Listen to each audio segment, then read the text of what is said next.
Hated and reviled by many, Howie Mandel trudges on, a warrior in his own way, whistling his own tune. Howie Mandel is a comedy legend and a mainstay in show business. He's managed to stay relevant for over 40 years. He's been doing stand-up comedy since about 1978. He was the voice of Gizmo in the massive 1984 hit movie Gremlins. He was also on the show Saint Elsewhere for 6 years, starting in 1982, and he gained massive national prominence in the United States from this show. The show won many Emmy Awards and had much critical acclaim. He was also in the Emmy-nominated and very popular series Bobby's World from 1990 to 1998. And now, this is where many of you likely know him from, the hit show Deal or No Deal, which he hosted in its original primetime run from 2005 to 2009. This show reintroduced him to the world as a massive superstar, and his sense of humor enthralled people the world over. I mean, there was a time when everybody started carrying briefcases around just because of this show. He also made the bald-headed soul patch look incredibly popular. And there's something to be said about the sort of philosophical difference, the perception difference between a buff guy that is bald, like Vin Diesel. There's something just incredibly cool and appealing about that.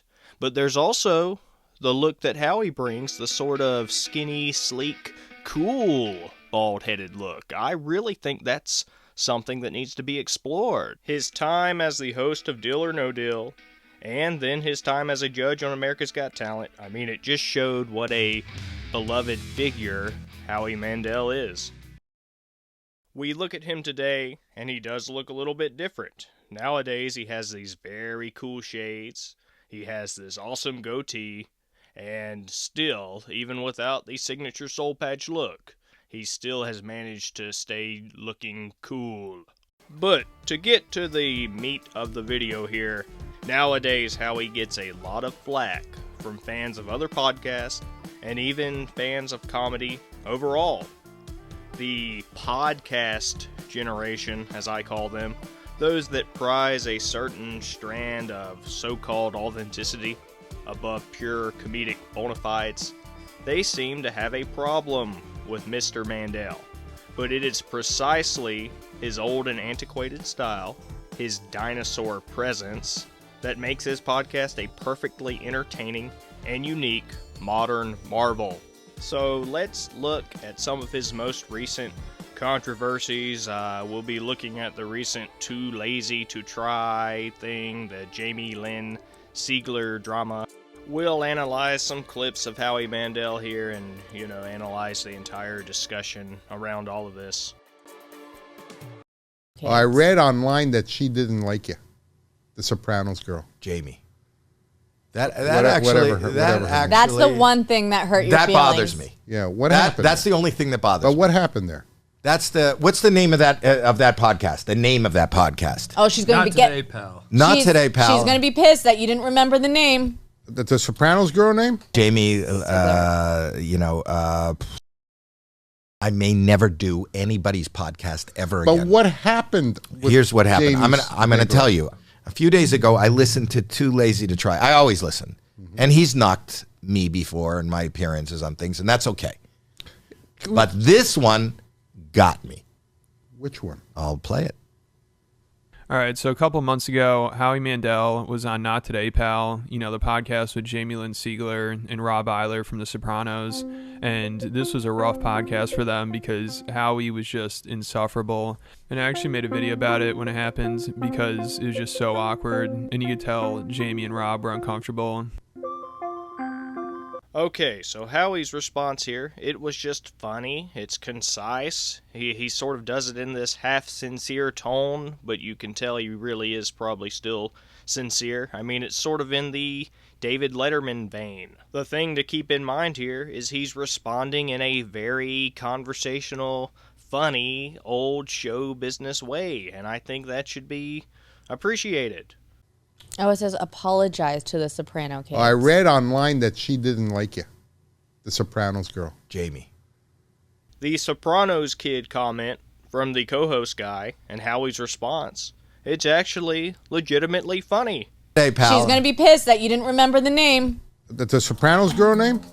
The guy who For was her brother? YMH, yeah. So the Sopranos boy and the Sopranos girl. Happened with Jamie Sigler From the Sopranos.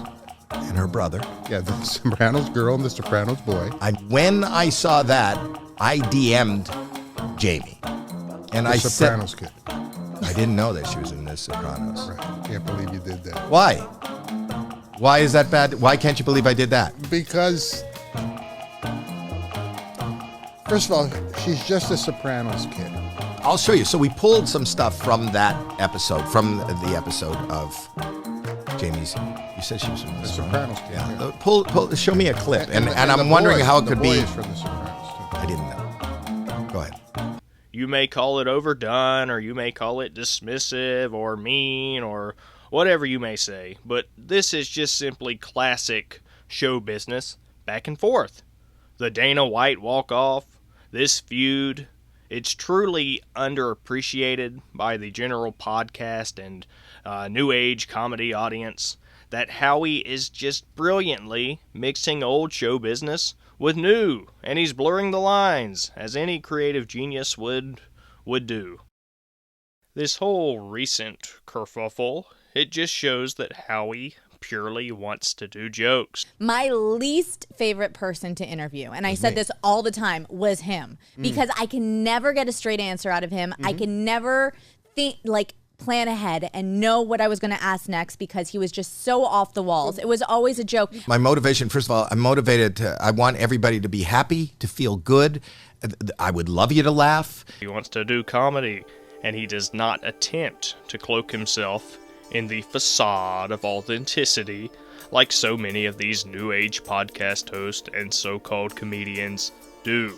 And we need to appreciate this, and we need to appreciate the entire Howie Mandel experience and the content that it provides. Howie Mandel has perfectly injected his old school show business status into his new podcast. Love him or hate him, he stayed true to an embodiment of old school show business fame that has largely gone the way of the dinosaur. And I, for one, applaud him.